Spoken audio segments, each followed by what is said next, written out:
Okay, so we've got potentially just talking through these areas that I know you're really skilled at, because I'm really keen on understanding, you know, property business and how we can really incorporate business into making these successes. So let's say, you know, if we're not talking about people now that just want a side hustle, because we're now talking to people who really genuinely want to be growing their business as a service accommodation provider. So let's say we've got a brand and you know, we've sat down with you and we've got our name or whatever it is.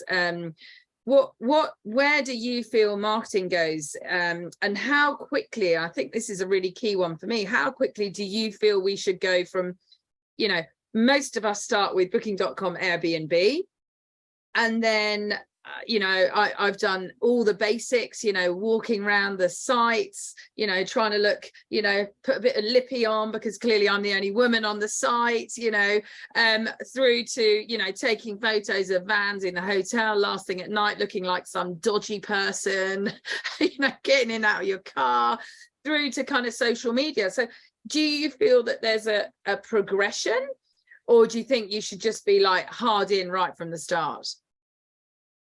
Another great question. I don't know why I'm sounding surprised. I shouldn't sound surprised, should I? Another great question. I think with this business, with service accommodation, right, you've got to start as you mean to go on, but you've got to be realistic about how you start and mean to go on, right? So the way I look at it, Airbnb, Booking.com, Expedia, Vrbo, all the kind of major players in that basically market your property for you.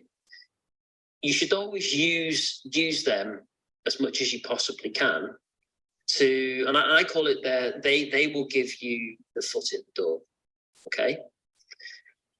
But if you have a booking that has come from Airbnb and they rebook through Airbnb, that is just crazy. Okay. So what we have always from the start used Airbnb and Booking.com as our foot in the door. And then we've made those customers our customers. So that we take them away from Airbnb and Booking.com and we make them our own customer. And that is key to growing this business, right? So the amount of money that Airbnb and Booking.com spend on marketing and advertising, you're never going to compete with that.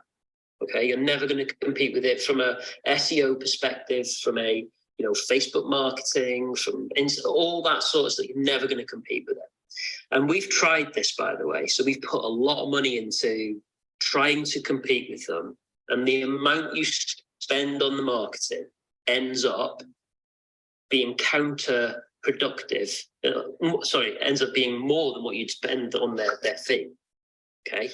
So always use them to get your foot in the door. Now, it's very simple. When they're at your property and they've stayed for the first night, communicate with them. Get somebody to pick up the phone, speak to them, and rebook them. Ask them what they're doing in the area. What are they there for? What are they looking for?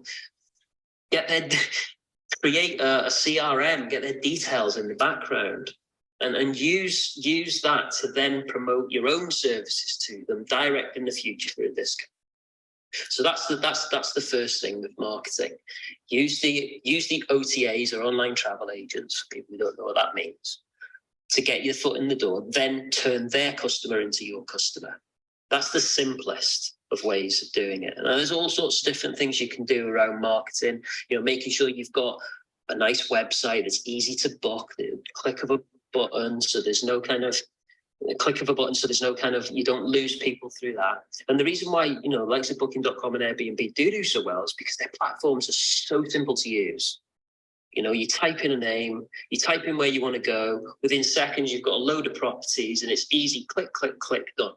You've got to make that path of resistance as easy as possible for them to book on your website or on your whatever it is that you've got going on. But there's so many different ways to market that, and I'm not a marketing professional.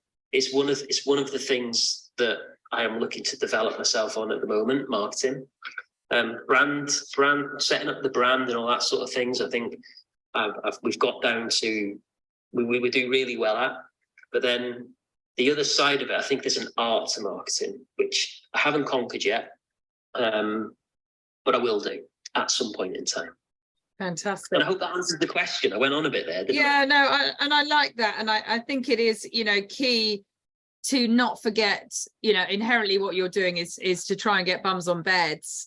And I think, you know, sometimes we want some really crazy, great solution, but inherently it's doing what you can do. And for me, I wasn't a massive, great marketeer. So just practical things were the things that I did. But I know there are others, you know, that I talk to and follow, and equally, and they do a lot of online marketing, because that's their history, that's where they come from, and that's where they work really successfully. So I don't necessarily think you can just do one thing, can you? It's kind of like what fits with you, what works for you, and then go and jump on that. So yeah, so I think that absolutely. And I think with marketing as well, it's kind of one of those parts of the business where it can be very difficult to relate sort of time input, money input to actual result.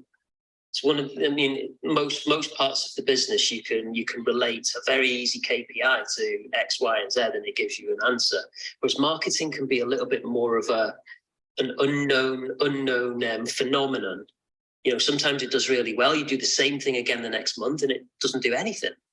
So it's one of those things that I always say in business, that marketing can be it can be hit and miss, but for no particular reason at all.